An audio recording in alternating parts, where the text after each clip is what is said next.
নমস্কার।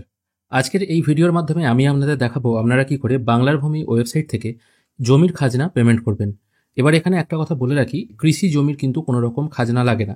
এবার যাদের খতিয়ানে শুধুমাত্র কৃষি জমি আছে, কোনো প্রকার অকৃষি জমি নেই, তারা যখন পেমেন্ট করতে যাবেন সেক্ষেত্রে কিন্তু বারবার জিরো চলে আসবে, সেক্ষেত্রে তাদের কিন্তু কোনো রকম খাজনা হবে না। এই জিনিসটা কিন্তু আগে ক্লিয়ার করে নিন।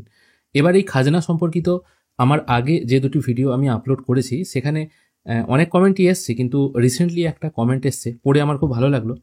তিনি লিখেছেন, তিনি আমার কথা মতো বা আমার ভিডিও দেখে বা অন্যান্য চ্যানেলের ভিডিও দেখে তিনি খাজনা পেমেন্ট করেছিলেন 700 টাকার মতো।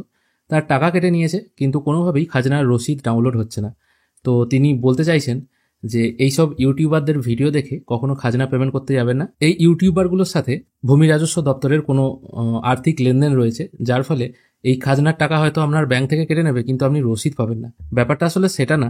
এই সমস্ত ভিডিও করার জন্য কোনো আর্থিক লেনদেনের প্রয়োজন হয় না। আর সব থেকে বড় কথা, এই সমস্ত ভিডিও করার জন্য যদি ভূমি রাজস্ব দপ্তর থেকে আমাদেরকে 1 টাকাও দিত, সেটাও আমরা সম্মানের সঙ্গে নিতাম। কোনো রকম কিন্তু টাকা পয়সার এখানে লেনদেনের ব্যাপার নেই।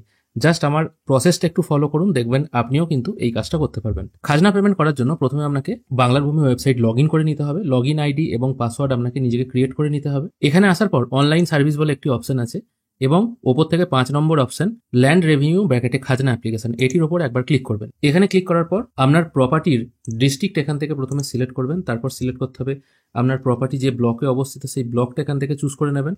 তারপর এখান থেকে আপনাকে আপনার মৌজাটা চুজ করে নিতে হবে। তারপর অ্যাপ্লিকেশন টাইপটা সেলফ রাখবেন। এরপর আপনার ফার্স্ট নেম এবং লাস্ট নেমটা এঘরে বসিয়ে দেবেন। তারপর আপনার বাবার নামটা এঘরে বসাবেন। তারপর আপনার ফুল অ্যাড্রেসটা এঘরে বসিয়ে দেবেন। তারপর আপনার মোবাইল নাম্বারটা এঘরে বসাবেন। মোবাইল নাম্বার বসানোর পর যখনই আপনি মোবাইল ওটিপি এই অপশনটায় ক্লিক করবেন, দেখবেন আপনার ফোনে একটি ওটিপি চলে এসেছে 4 সংখ্যার, সেটা নির্দিষ্ট ঘরে বসিয়ে দেবেন। তারপর একই রকমভাবে আপনার ইমেল আইডিটি এই ঘরে ইমেল আইডির ঘরে বসিয়ে যখনই আপনি ইমেল ওটিপি এই জায়গায় ক্লিক করবেন, আপনার ইমেলেও কিন্তু একটা 4 সংখ্যার ওটিপি চলে আসবে। অনেক সময় ওটিপি আসতে দেরি হয়, সেক্ষেত্রে আপনারা ফোন নাম্বার বা ইমেল আইডিটি একটুখানি চেঞ্জ করে নেবেন। আধার নাম্বার পুট করার দরকার নেই। এরপর আপনার জেন্ডার ও কাস্ট সিলেক্ট করে নেবেন। এরপর এখান থেকে আপনাকে রিলেশনশিপ যেটা আছে সেটাকে সেলফ রাখতে হবে। তারপর আপনার খতিয়ান নাম্বার যেটা আছে সেটা এঘরে বসিয়ে দেবেন। বাটা দাগ যদি কিছু থাকে তাহলে সেটা লিখবেন, অন্যথায় ট্যাব প্রেস করলে অটোমেটিক এখানে এরকম একটা ডায়লগ বক্স চলে আসবে, যেখানে জিজ্ঞেস করা হবে আপনার 1320 খতিয়ানটা কি সঠিক না ভুল। যদি সঠিক হয়ে থাকে তাহলে ইয়েস করবেন। ইয়েস করার সঙ্গে সঙ্গে এখানে আপনি দেখতে পাবেন আপনার ওই খতিয়ানে যে দুটো দাগ আছে সেই দুটো দাগ কিন্তু এখানে শো হবে। এরপর এখানে দাগগুলো একটা একটা করে অ্যাড করতে হবে। অ্যাড করার জন্য যে কোনো একটা দাগের ওপর আপনি ক্লিক করবেন। ক্লিক করার সঙ্গে সঙ্গে এই নিচের দিকে দেখুন শেয়ার এরিয়া, শেয়ার, এগুলো সব চলে এসছে। তারপর এখান থেকে আপনাকে শুধু চুজ করতে হবে যে ল্যান্ডটা আপনি চুজ করেছেন সেটা আপনি কি পারপোজে ইউজ করেন। দেখুন এটা শূন্য আছে। এবার অনেকে কৃষি জমিকে বাস্তু হিসাবে ইউজ করে, সেক্ষেত্রে খাজনাটা তাকে পেমেন্ট করতে হয়। সেক্ষেত্রে আপনি এটা যে পারপোজে ইউজ করেন, ধরুন আমি এটাকে অকৃষি হিসাবে ইউজ করছি, সেই জন্য এটা অকৃষি চুজ করলাম। তারপর অ্যাড প্লট করলাম। দেখুন এটা কিন্তু নিচে চলে এলো। আবার ঠিক একই রকমভাবে আর একটা যে দাগ নাম্বার আছে সেটাকে চুজ করবেন। তারপর এখান থেকে কি পারপোজে ওটা ইউজ হয় সেটা সিলেক্ট করবেন। তারপর এটাকে অ্যাড প্লট করবেন। অনেকে এটা প্রশ্ন করেন যে আমার একটা খতিয়ানে 10টা দাগ নাম্বার আছে, আমি শুধুমাত্র পার্টিকুলার 2টি দাগেরই খাজনা পেমেন্ট করতে চাই, বাকি 8টার কিন্তু করতে চাই না। সেক্ষেত্রে আপনাদের বলে দিই, এরকম কোনো হয় না ব্যাপার। আপনাদের একটা খতিয়ানে যতগুলো দাগ আছে সবকটা দাগই কিন্তু এখানে সিলেক্ট করতে হবে অ্যাড প্লট করে, ঠিক আছে? না হলে কিন্তু আপনি পার্টিকুলার 2টো করলেন বা এখানেই যেমন ধরুন একটা করলেন আর একটা করলেন না, এটা কিন্তু করা যাবে না। তারপর একটু পেজটিকে স্ক্রোল করে নিচের দিকে চলে আসবেন। তারপর প্রসিড ফার্দার করবেন। প্রসিড ফার্দার করার সঙ্গে সঙ্গে একটা ডায়লগ বক্স আসছে যেখানে বলা হচ্ছে আপনার অন্য কোনো ফ্যামিলি মেম্বারের কোনো ল্যান্ড আছে কিনা। এটা আমি জাস্ট নো করে দিচ্ছি। তারপর আপনি লাস্ট কতদিন পর্যন্ত খাজনা দিয়েছেন সেটা এখান থেকে চুজ করতে হবে। আমি এটা 1430 রাখছি, কারণ এখন 1431 পড়ে গেছে। তারপর রেভিনিউ রিসিপ্ট নাম্বারটা এখানে পুট করবেন। যদি হাতে লেখা কোনো রসিদ থাকে সেখানে রসিদ নাম্বার তো থাকবেই, আর যদি কম্পিউটারাইজ রসিদ থাকে তাহলে সেখানে REVE দিয়ে যে অ্যাপ্লিকেশন নাম্বারটি আছে সেই রসিদ নাম্বারটি এখানে পুট করে দেবেন। তারপর ডেটটা পুট করবেন এবং একটা PDF কপি এখানে আপলোড করতে হবে। আপনি লাস্ট যে খাজনাটা দিয়েছেন সেই খাজনার যে রসিদটা আছে সেটা এখানে PDF ফরম্যাটে 2 MBর মধ্যে স্ক্যান করে আপলোড করতে হবে। এবার এখানে অনেকে জিজ্ঞাসা করে দেখেছি যে যাদের খাজনা পেমেন্টের রসিদটি হারিয়ে গেছে বা কোনো টাইপের রসিদ নেই, সেক্ষেত্রে তারা কি করবে। সেক্ষেত্রে বলা হয়েছে সেক্ষেত্রে তারা যদি দলিল বা তাদের পর্চা আপলোড করে দেয় PDF আকারে, সেক্ষেত্রেও হবে, কিন্তু সেটা কতটা লিগ্যাল বা কতটা ইলিগ্যাল সেটা কিন্তু আমার জানা নেই। এখানে সবকিছু পুট করে দেওয়ার পর এখানে ক্যাপচাটা পুট করে এখানে একটা চেকবক্স দেওয়া আছে দা ইনফরমেশনের আগে, এটা টিক মার্ক দিয়ে সাবমিট করবেন। সাবমিট করার সঙ্গে সঙ্গে এখানে একটা অপশন চলে আসছে আপনার কোনো প্রিভিয়াস খাজনার রসিদ আছে কিনা, যেটা একটু আগেই আমি বললাম যদি সেটাই আপনি আপলোড করেন তাহলে তো ইয়েস করবেন, যদি অন্য কিছু আপলোড করেন তাহলে সেটা নো করে দেবেন। এখানে খেয়াল করে দেখুন, এখানে একটা সাকসেসের মেসেজ চলে এসেছে, জাস্ট এটাকে আপনি ওকে করে দেবেন এবং এখানে 12 টাকা যে পেমেন্ট করতে বলা হচ্ছে সেটাও কিন্তু এখানে শো হচ্ছে। এটাকে আমি জাস্ট ওকে করে দিচ্ছি, তারপর ফিস পেমেন্ট অপশনে আবার ক্লিক করছি, তারপর একটি ডিসক্লেমার এখানে চলে এসেছে, এটাকে জাস্ট এক্সিট করে দেবেন, তারপর এখানে ক্যাপচাটা পুট করে ভিউ করবেন। ভিউ করার সঙ্গে সঙ্গে এখানে টোটাল কত টাকা আপনাকে পেমেন্ট করতে হবে সেটা শো হচ্ছে এবং আপনাকে পেমেন্ট গেটওয়ে চুজ করতে হবে গ্রিপ পেমেন্টের মাধ্যমে পেমেন্টটা করার জন্য।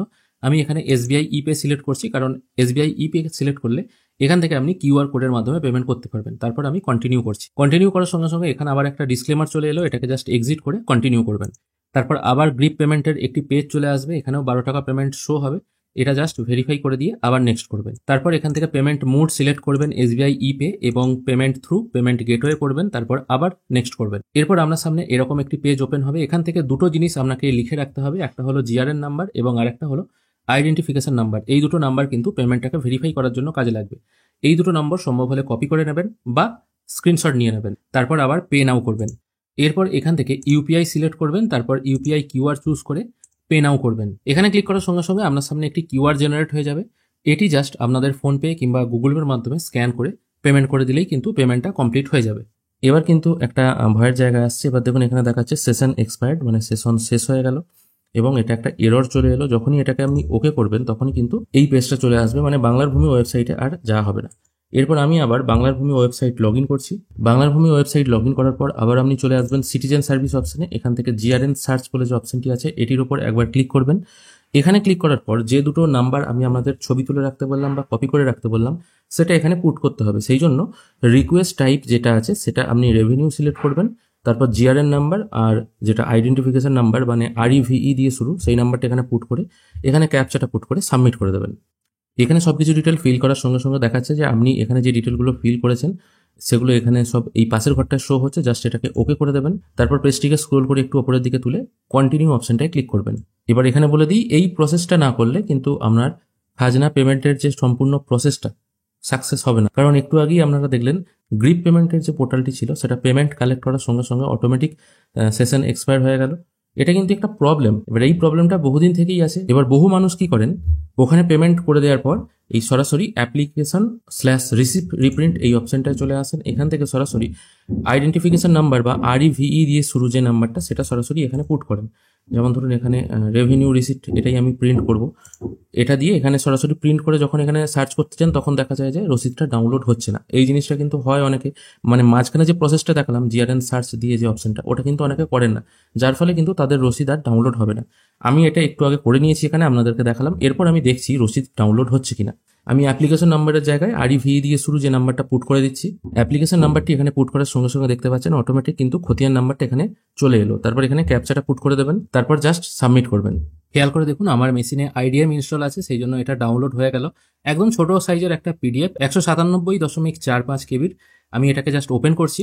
এটা ওপেন করার সঙ্গে সঙ্গে দেখুন এখানে একটা পিডিএফ জেনারেট হলো, কিন্তু কোনো খাজনা জেনারেট হলো না, যে প্রবলেমটা কিন্তু আপনাদের সবার হচ্ছে। এখানে দেখুন 3টে অপশন বলছে, পেমেন্ট মে বি ডিউ, হয় পেমেন্ট আপনার ডিউ আছে, অথবা গ্রিপ পেমেন্টের মাধ্যমে যে পেমেন্টটা করেছেন সেটা গ্রিপে ঠিকঠাক ক্যাপচার হয়নি, সেটা হতে পারে, অথবা বলা হচ্ছে প্লিজ ট্রাই এগেন লেটার। আমরা এই শেষের কথাটা ধরবো, প্লিজ ট্রাই এগেন লেটার।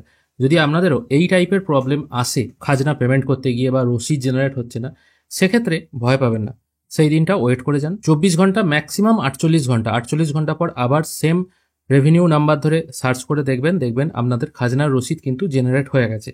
এটা কিন্তু কোনো ভয়ের ব্যাপার নেই। এবার এই কমেন্টটা রিসেন্টলি অনেক আসছে, এবার আপনারা ভাবছেন হয়তো টাকাটা কেটে নিল, এটা কিন্তু কোনো ব্যাপার নয়। এরকম যদি প্রবলেম হয়ে যায় 2 দিন ওয়েট করবেন, তারপর দেখবেন কিন্তু আপনার এইটা ক্লিয়ার হয়ে গেছে। তাই আপনাদের সবাইকে বলবো যারা যারা অলরেডি পেমেন্ট করে রেখেছেন দয়া করে ডবল পেমেন্ট করবেন না। ডবল পেমেন্ট করলেও কিন্তু সেম ইস্যু আসবে, বেকার আপনার টাকাটা কেটে নেবে এবং একই প্লটের আন্ডারে আপনাকে কিন্তু ডবল পেমেন্টের দুটো রসিদ নিয়ে রাখতে হবে, যেটা আপনার কিন্তু কোনো রকম কাজের নয় এবং কোনো টাকা কিন্তু আপনি এখানে রিফান্ডও পাবেন না। তাই কিছুদিন ওয়েট করুন, বা যারা পেমেন্ট করে রেখেছেন বারবার চেক করে করে দেখুন রসিদটা জেনারেট হয়েছে কিনা। কিছুদিন হয়তো বাংলার ভূমি ওয়েবসাইটে প্রবলেম আছে, সেই জন্য হয়তো রসিদ জেনারেট হতে দেরি হতে পারে। আশা করি আজকের ভিডিওটি আপনাদের ভালো লেগেছে। যদি ভালো লেগে থাকে অবশ্যই একটি লাইক করবেন। ভিডিও দেখার জন্য অসংখ্য ধন্যবাদ। ভালো থাকবেন।